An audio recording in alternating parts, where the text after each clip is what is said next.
Hello students, आशा करता हूँ आपकी छुट्टियां घर पे बहुत अच्छी बीती होंगी और कहीं घूमने तो नहीं गए होंगे, लेकिन हाँ, घर पर तो रहे होंगे, ठीक रहे होंगे, स्वस्थ रहे होंगे। घर में सभी लोग स्वस्थ होंगे, क्योंकि आज के समय में अगर आप स्वस्थ हैं, फिट हैं, यही आपके लिए बहुत अच्छी बात है कि आप घर में फिट हैं। देखिए, अब तक जो हम लोग कर रहे थे, ऑनलाइन क्लासेस आपकी चल रही थी। अप्रैल में आपकी क्लास हुई, मई में आपकी क्लास हुई, जून में वैकेशंस भी हुई। ये हमारे और आपके दोनों के दिन में था कि कहीं ना कहीं स्कूल खुलेंगे, या जुलाई में खुलेंगे, अगस्त में खुलेंगे, कभी तो खुलेंगे। लेकिन अभी फिलहाल कब खुलेंगे ये सरकारी आदेश पे डिपेंड करता है। तो एक बात तय है कि हमारी और आपकी जो कंडीशन है वो ये है कि ना तो स्टूडेंट पढ़ना छोड़ सकता है और ना टीचर पढ़ाना छोड़ सकता है, क्योंकि स्टूडेंट रुक गया तो देश रुक जाएगा, टीचर रुक गया तो देश रुक जाएगा। कभी भी स्टूडेंट और टीचर एक साल के लिए कभी कोई नहीं रुक सकता। हमें हमेशा चलते रहना, निरंतर अपनी स्टडी को आगे बढ़ाना है, और उसका एकमात्र जरिया आज की डेट में जो दिया है वो ये है कि हम लोग ऑनलाइन आपने सामने हैं। इसमें कोई हर्ज नहीं कि हम तो उस देश के वासी हैं जहां पर एकलव्य जैसे शिष्य हुए हैं। आपने कहानी सुनी होगी एकलव्य की। एकलव्य वो शिष्य था जिसने द्रोणाचार्य की मूर्ति बनाकर तब धनुष चलाना सीख लिया। वहां वो मूर्ति ना उन्हें बताती थी ना कुछ कह पाती थी, सिर्फ मूर्ति बनाई, दूर से देखा और निरंतर प्रयास करते रहे। आज की डेट में तो हम और आप दोनों आमने सामने हैं, ऑनलाइन क्लासेस के थ्रू हम लोग काम कर सकते हैं। तो क्यों ना इसी मेथड को और अच्छा करके आप भी मेहनत कीजिए और आगे बढ़ाइए अपनी स्टडी को, क्योंकि इसके अलावा फिलहाल आपको इसी में पे चलना पड़ेगा और मेहनत करनी पड़ेगी। खैर, अभी तक जो 11th क्लास फिजिक्स में हम लोगों ने किया, हम लोग पढ़ रहे थे यूनिट मेजरमेंट्स, फिजिक्स का स्कोप, फिजिक्स की नेचर, फिजिक्स का रिलेशन अदर टेक्नोलॉजीज से, मैथमेटिकल टूल्स, ये सब हम लोगों ने किया। आज हम बात करेंगे डायमेंशनल एनालिसिस की। डायमेंशनल एनालिसिस, देखिए, डायमेंशनल एनालिसिस एक मेथड है जिसके द्वारा हम लोग डिराइव्ड क्वांटिटीज को फंडामेंटल क्वांटिटीज की टर्म्स में डिफाइन करते हैं। इससे पहले लेक्चर्स में हम लोग डिस्कस कर चुके हैं कि 7 फंडामेंटल क्वांटिटीज होती हैं और 2 सप्लीमेंट्री क्वांटिटीज होती हैं। 7 फंडामेंटल कौन सी होती हैं? Mass, length, time, luminous intensity, current, temperature and amount of substance.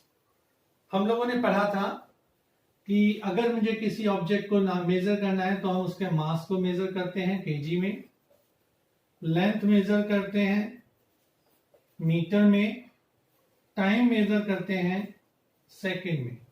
और ये 3 यूनिट्स सबसे पहले नेचर को डिफाइन करने के लिए, वर्ल्ड को डिफाइन करने के लिए, यूनिवर्स को डिफाइन करने के लिए 3 चीजों को हमने क्वांटिटीज को देखा। जैसे जैसे फिजिक्स आगे बढ़ी, नेचर की को डिफाइन करने का तरीका आगे बढ़ा, रिसर्च होती रही, ये 6-7 में कन्वर्ट हो गई। और यहां पर आ गई luminous intensity,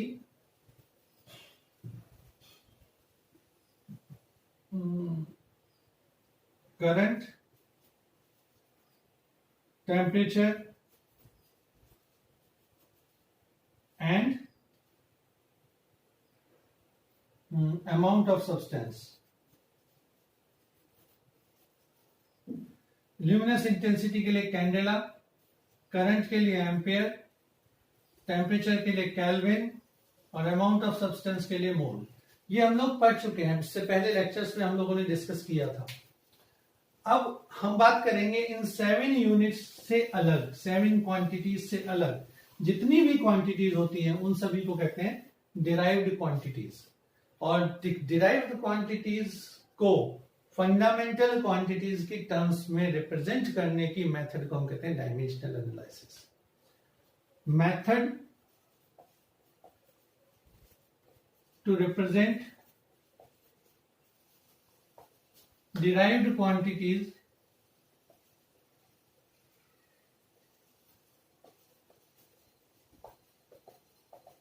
in terms of fundamental quantities.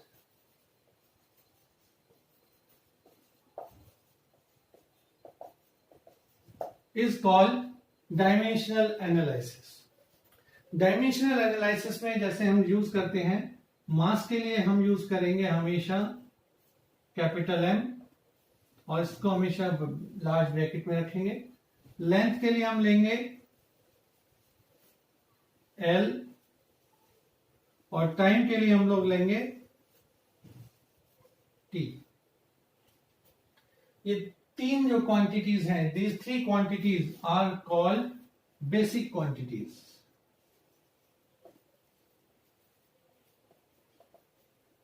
Actually क्या है, इनिशियल स्टेज पर ये थ्री क्वांटिटीज को हम लोगों ने लिया था नेचर को डिफाइन करने के लिए, मेजरमेंट्स के लिए, मैकेनिक्स के लिए बेसिकली।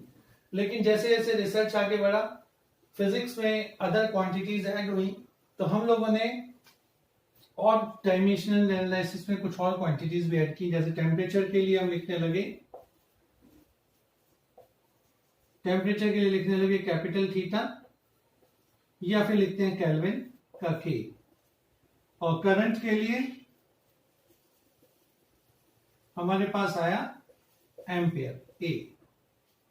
अब मैं आपके सामने मेथड रखूंगा या तरीका रखूंगा कि कैसे हम लोग डिराइव्ड क्वांटिटीज को इन टर्म्स में रख सकते हैं, सॉल्व कर सकते हैं या डिफाइन कर सकते हैं। तो सबसे पहले मैं एक ऐसी डिराइव्ड क्वांटिटी ले रहा हूं, एरिया। एरिया छोटी क्लासेस से, बचपन से लेकर आज तक हम एरिया कैलकुलेट करते चले आ रहे हैं। और एरिया के लिए हम क्या कहते हैं, लेंथ इंटू विड्थ।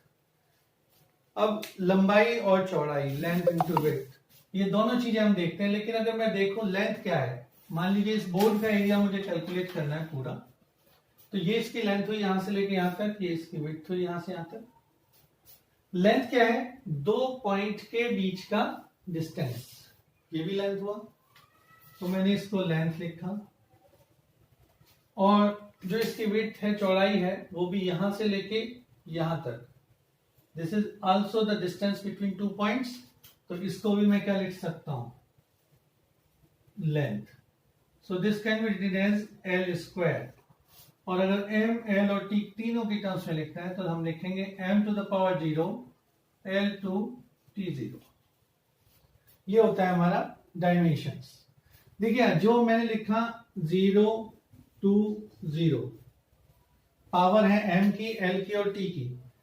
इन पावर्स को हम कहेंगे डायमेंशन ऑफ एरिया या डायमेंशन। और जो फॉर्मूला लिखा है ये पूरा m0 l2 t0, इसको हम कहते हैं डायमेंशनल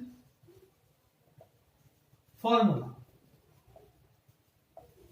ये चीज होती है कि हम लोगों ने कहा एक डायमेंशंस कहा, इसको कहा डायमेंशनल फॉर्मूला।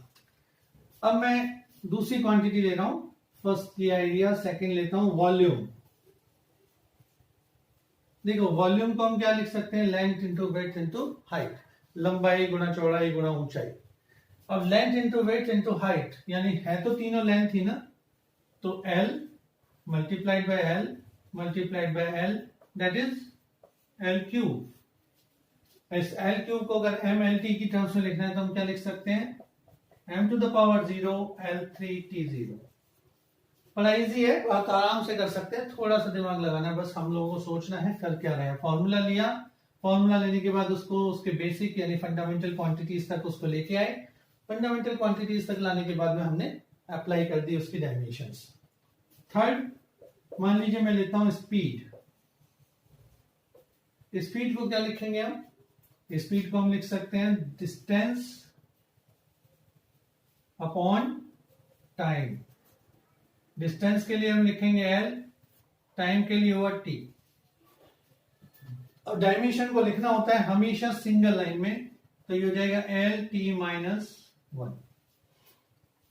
बहुत सिंपल हुआ, LT-1। इसको ये भी लिख सकते हैं और साथ में इसको ये भी लिख सकते हैं अगर आप m के साथ लिखना चाहते हैं तो m0 L1 t-1। Fourth quantities में ले रहा हूं एक्सेलरेशन। एक्सेलरेशन को लिख सकते हैं हम चेंज इन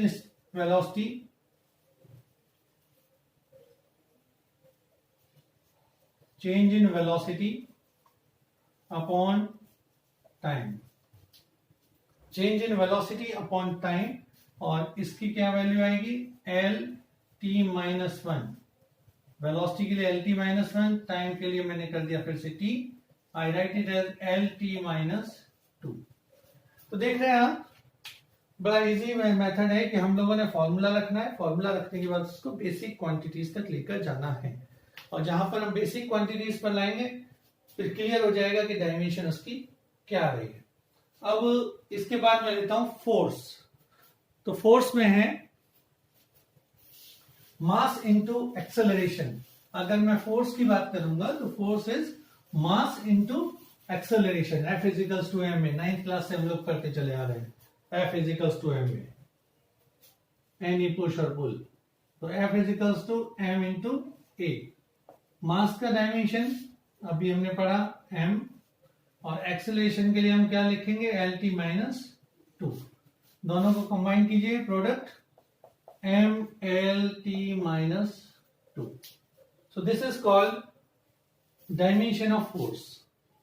सिमिलरली ऐसे बहुत सारी क्वांटिटीज आएंगी, मैं आप सबकी डायमेंशन निकाला, इन्हें घर पे आप लोग ट्राई कीजिएगा। जैसे मोमेंटम, मोमेंटम क्या होता है P is equals to M into V, आगे डायमेंशन आप ट्राई करना। एनर्जी, एनर्जी होती है half into M into V square. देखिए इसमें थोड़ा सा बता दूं कि जो हाफ है इसकी कोई डायमेंशन नहीं होती। हम कह सकते हैं बेसिकली कि numbers, any number, trigonometric function, trigonometric ratios, log function, exponential function, pi, etc. It does not have any dimension. Any dimension. तो इसका मतलब हुआ एनर्जी में 1/2 की कोई डायमेंशन नहीं होगी, तो बचा क्या मास इंटू वेलोसिटी स्क्वायर। इसका मैं निकाल देता हूं, जैसे मास इंटू वेलोसिटी स्क्वायर, तो एम मास के लिए वो आई एम, वेलोसिटी की डायमेंशन अभी हमने पहले निकाली थी Lt-1, इसका स्क्वायर कर दीजिए, ये क्या आएगा m L स्क्वायर यानी L2T-2। ठीक है, इसके बाद नेक्स्ट आप लोग क्या करेंगे, universal gravitation constant. Universal gravitational constant,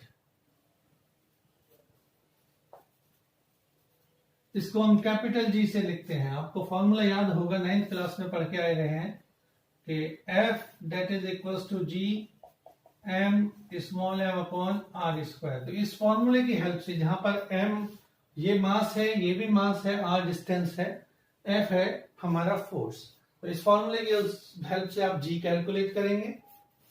next मैं दे रहा हूं यूनिवर्सल ग्रेविटेशन को। नेक्स्ट कोफिशिएंट ऑफ विस्कोसिटी, कुछ जो इंपॉर्टेंट है वही मैं लिख रहा हूं यहां पर। टॉर्क, टॉर्क का फॉर्मूला होता है फोर्स इनटू डिस्प्लेसमेंट, इसका भी फॉर्मूला होता है कोफिशिएंट ऑफ विस्कोसिटी का, force upon radius into velocity, modulus stress upon strain, इसके बाद प्रेशर यानी फोर्स अपॉन एरिया। इस तरह से आप करके देखेंगे आज, और कोशिश कीजिएगा इन सबकी डायमेंशंस हम लोग कैलकुलेट करें। आप लोग मेथड मैंने आपको बताया, अलग अलग क्वांटिटीज लीजिए, बुक की हेल्प लीजिए थोड़ी सी, और डिफरेंट क्वांटिटीज की डायमेंशंस को निकालने की कोशिश की करें, सॉल्व करने की कोशिश करें, इसको क्रैम्प ना करें। क्रैम्प करने से क्या होगा, आज दो चार याद हो जाएंगे फिर आप भूल जाओगे। तो बेस्ट है कि आप इसको बुक की हेल्प से सॉल्व करने की कोशिश करें। ठीक है, थैंक यू।